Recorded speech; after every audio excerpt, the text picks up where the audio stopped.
बलूचिस्तान में एक बंदरगाह थी खड़ाक। उस बंदरगाह में बारिश की वजह से जब रेत आ गई तो वहाँ एक हिंदू जहाज़रां थे बोजूमल सेठ, उन्होंने अपने कारिंदों से कहा कि अब किसी नई बंदरगाह की तलाश करें। भाई बीबी कोलाची का किस्सा है, ये वो ज़माना है कि जब कल्लात जो थी एक रियासत थी और कल्लात रियासत के ज़ेरे असर जो था ये मनोड़े का इलाका और ये सारा इलाका था उस वक्त। छोटा सा मछेरों का शहर जो है आज दुनिया का नामवर शहरों में पाया जाता है और इसकी शनाख्त होती है। पाकिस्तान का ये पहला दारुल खिलाफत है जिसको कायद आज़म ने जो है उन्होंने करार दिया।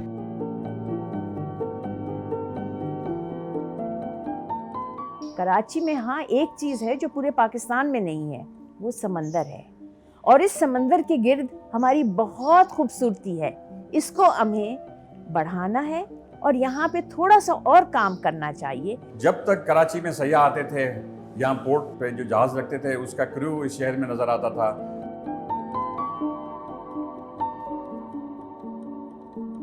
कराची की तारीख़ी इमारतें जो हैं वो लोगों के लिए कशिश का ज़रिया रखती हैं, जिसमें मोहट्टा पैलेस, खालिक दीना हॉल, फिर लाइब्रेरी, पारसी कॉलोनी, वज़ीर मेंशन कायद आज़म की जाए पैदाइश, ये लोगों के लिए कशिश का ज़रिया रखती है। 40 साल पहले तक ये यकीनन ये उरूसुल बलात कहलाता था, यानी कि शहरों की दुल्हन और रोशनियों का शहर। मेट्रोपॉलिटन की खूबसूरती क्या होती है? लोग होते हैं, हर किस्म के लोग होते हैं, हर जगह के लोग होते हैं। दीगर इलाकों से, हर इलाके से आके यहाँ पर आबाद होते हैं। तो इस शहर की खूबसूरती ये है कि इसने न सिर्फ ये पाकिस्तान के मुख्तलिफ़ इलाकों के लोगों को अपने समोया अपने अंदर, मगर दीगर मुल्कों के लोग भी यहाँ बड़ी तादाद में रहते हैं। जनरली अमेरिका के बारे में कहा जाता है कि जी ये मेल्टिंग पॉट है, वही हैसियत पाकिस्तान के शहरों में कराची की है। कराची को तो हमेशा गरीब परवर शहर कहा जाता था कि एक तो यहाँ का मौसम भी जो था मुतदल था, हमेशा ना ज़्यादा सर्दी ना ज़्यादा गर्मी।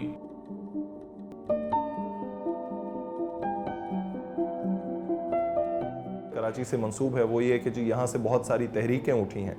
अब ये किसी भी माशरे या शहर की जो इंटेलेक्चुअल लेयरिंग होती है उसकी जो मिराज है एक तरह से उसको रिफ्लेक्ट करता है। मिसाल के तौर पे अगर उसी कल्चर में आप फिर आर्ट्स को ले आएँ तो फिर आपके सामने कैसे नाम सामने आते हैं कि जी मेहदी हसन खान साहब हैं उसमें, उसके अलावा फातिमा सुरैया बजिया साहिबा हैं, जॉन एलिया साहब का नाम है शायरी में।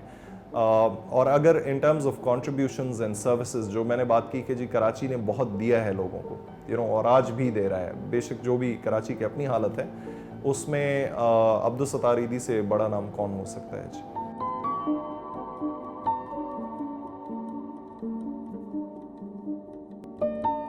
शुरू से यहाँ पे यहूदी भी थे, पारसी भी थे, जिन्होंने इस शहर के अंदर बहुत तामीर किया।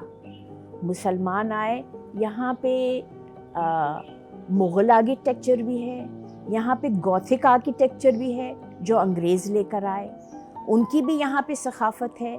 अब यहाँ पे देखिए मंदिर भी है, गुरुद्वारा भी है, चर्च भी है, सिनेगॉग भी है। ये सकाफ़त का गाँव था कराची, ये यहाँ तहज़ीब का था, सियासत का था, तालीम का था। चाहे ज़ुबान बोलने वाले हों, मज़हब के लोग हों, फ़िरक़ों के लोग हों, उनमें कहीं कशीदगी नहीं थी। एक भाईचारा, एक अपनायत, एक पन का एक एहसास था जिस पे वो अमल भी करते थे। कि बाज़ लोगों ने अपनी जान की बाजी लगा के, अपने वसाइल और वक्त और ये सारे लगा के सोशल वर्क जो शुरू किया है बिला किसी मुआवजे के, तो यहाँ इस किस्म की कराची में ऐसे इदारे कायम हो गए अल्हम्दुलिल्लाह, और गरीबों को उससे बड़ी सहूलत हासिल है। इस शहर की ये ज़रूर ख़ासियत है कि यहाँ किसी भी तादाद में लोग आ जाएं, उनको उनकी ज़रूरत के मुताबिक रोज़गार देता है ये, और चाहे वो सोते सड़क पे हों, लेकिन भूखा पेट यहाँ कोई नहीं सोता। महाजरीन वो होता है जो अपनी जगह छोड़कर एक जगह आता है, बसता है और फिर आगे चला जाता है।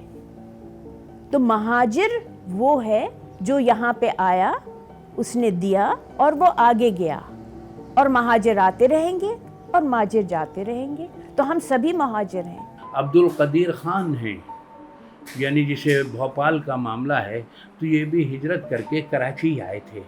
इश्तियाक हुसैन कुरैशी का नाम जो है, जिन्होंने स्ट्रगल फॉर पाकिस्तान लिखी थी किताब, जद्दोजहद आज़ादी, मार्कतुल आरा किताब है, शानुल हक हक़ी साहब हैं, उनका ज़बान और अदब पर जो काम है, अगर उनकी लुगात तलफ़ुज़ की बात ही मैं कर लूँ तो बेमिसाल हैं। तराजिम उनके जो है शेक्सपियर के और दीगर जो तराजिम हैं वो अलग हैं।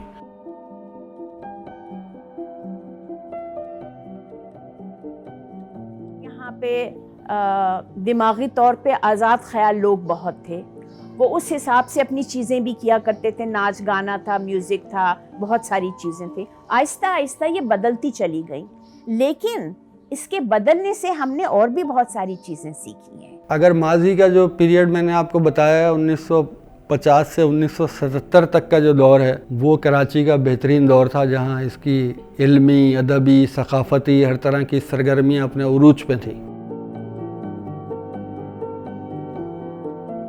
मैं माजी के कराची का बड़ा दिलदादा भी हूँ और अप्रिशिएट भी करता हूँ, लेकिन अगर माजी और आज में आप मुझसे चूज़ कराएं तो मैं शायद कल के कराची का ख़्वाह हूँ, जिसमें आज जो मुझे पॉलिटिकल डिस्कोर्स नज़र आता है कराची के बच्चे में, जो कॉन्शियसनेस नज़र आती है, जो कंसर्न नज़र आता है कराची के हवाले से, और इसको मेरे ख्याल से हमें इसके ऊपर बिल्ड करने की ज़रूरत है। तो अब हमें अपने जो रिवायात हैं, उनकी पासदारी है, उन्हें असरी तनाजुर के साथ जोड़कर चलना चाहिए।